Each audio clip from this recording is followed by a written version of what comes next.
1850, vivíamos o segundo reinado com o imperador Dom Pedro II.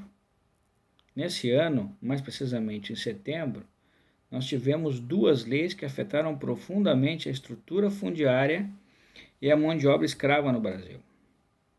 Pela lei de terras, o sujeito que quisesse adquirir uma propriedade só através de compra, não mais de doação ou de posse. É bem verdade que essa elitização das propriedades rurais gerou a grilagem no Brasil, as origens da grilagem no país. Pela lei Eusébio de Queiroz, proibia-se o tráfico negreiro, definitivamente, atendendo às pressões da Inglaterra que vem desde 1810.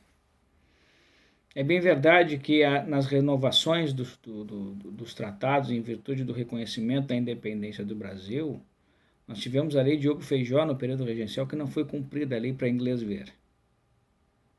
É importante nós destacarmos também que desde 1845, com Bill Aberdeen, as autoridades britânicas aprisionavam navios negreiros em mar territorial brasileiro. Foram mais de 230 navios apreendidos. E com a lei Eusébio de Queiroz, tu tens uma aproximação do Brasil e da Inglaterra, o que permitiu que o governo imperial intervisse na República Oriental do Uruguai, depondo o Álvaro Uribe em 1851. Também nesse período temos um desenvolvimento econômico do segundo reinado. Não chega a ser uma industrialização, mas é um desenvolvimento econômico. Cabo submarino ligando o Brasil à Europa, bonde, telégrafo, ferrovia, bancos, e principalmente se destacando nesse contexto a figura do Barão de Mauá, Irineu Evangelista de Souza, filho ilustre de Arroio Grande. Só que o Brasil não estava preparado para esse desenvolvimento econômico. E isso gerou a falência do Barão de Mauá nos anos 70. Na parte agrícola, nós tivemos o café como grande produto que vai liderar as exportações do país, já desde o período regencial, ultrapassando o açúcar. Esse café, que era inicialmente produzido no Vale do Paraíba, no sul do Rio de Janeiro, a partir de 1870 vai se expandir para o oeste paulista e para o sul de Minas Gerais.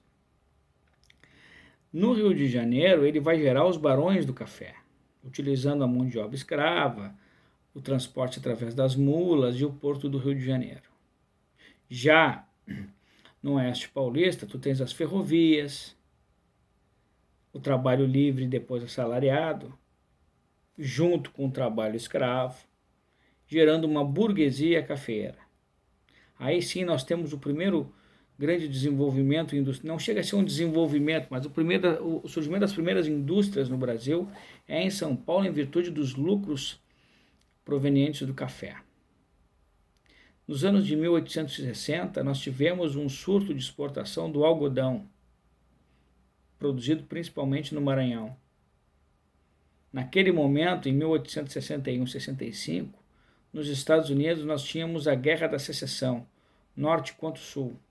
E no sul dos Estados Unidos, tens a grande produção, a cotonicultura, voltada para a Revolução Industrial da Inglaterra, da indústria têxtil. Como no período da Guerra da Secessão, essas exportações de algodão estavam suspensas, se desenvolveu o algodão do Brasil. Nessa década de 1860 a 1870, nós tivemos 18,3% dos índices do algodão nas exportações brasileiras, superando todos os outros produtos, com exceção do café. O Brasil era o maior produtor de café do mundo naquele período. E é bem verdade que essa política interna de desenvolvimento do café com o Barão de Mauá, que depois falha, mas num primeiro momento ele tem um desenvolvimento econômico, vai dar sustentação para o Dom Pedro intervir na política interna do Uruguai. A República Oriental do Uruguai se formou a partir da Guerra Cisplatina em 1828, no primeiro reinado, com Dom Pedro I ainda. A primeira Constituição Uruguaia, de 1830, estabelece a formação dos dois grandes partidos uruguaios. O Partido Blanco, dos latifundiários do interior, e o Partido Colorado dos Comerciantes de Montevidéu. O interesse do Brasil na República Oriental do Uruguai está nas terras, no gado e no comércio do Rio da Prata. Nesses interesses, o Brasil se associa, se liga ao Partido Colorado. Em 1851, tu tens a intervenção imperial no Uruguai depondo Álvaro Uribe e colocando o Frutuoso Rivera no poder do Partido Colorado. Na Argentina, o ditador Rosas, que apoia Uribe, também é deposto em 52. Passados os anos 50 e em 63, nós tivemos uma outra intervenção do Império no Uruguai, agora depondo o Aguirre, presidente do Partido Blanco, colocando o Venâncio Flores. Essa intervenção, mais uns outros desdobramentos na região platina, vai fazer com que Solano Lopes, presidente do Paraguai, aprisione o Marquês de Olinda, navio brasileiro que se dirige ao Mato Grosso, inclusive com a presença do presidente do Mato Grosso, aprisione o navio e invada a província brasileira no final de 1864, causando o início das operações militares que repercutem na guerra contra o Paraguai. Ainda dentro dessa política externa do Segundo Reinado, nós tivemos a questão Christie. William Christie era o embaixador, o diplomata da Inglaterra no Brasil. E nós tivemos alguns incidentes causados no sul do Brasil e no Rio de Janeiro. O navio Príncipe de Gales naufraga no litoral norte do Brasil e a sua carga é saqueada. No Rio de Janeiro, militares da Marinha Britânica, causando arruaça nas ruas da capital do Império, são aprisionados.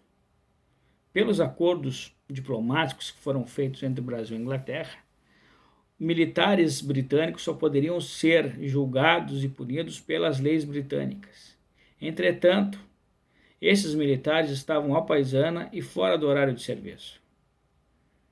O Brasil pagou uma indenização a respeito da carga roubada do navio Príncipe de Gales, mas não libertou os militares que estavam presos no Rio de Janeiro.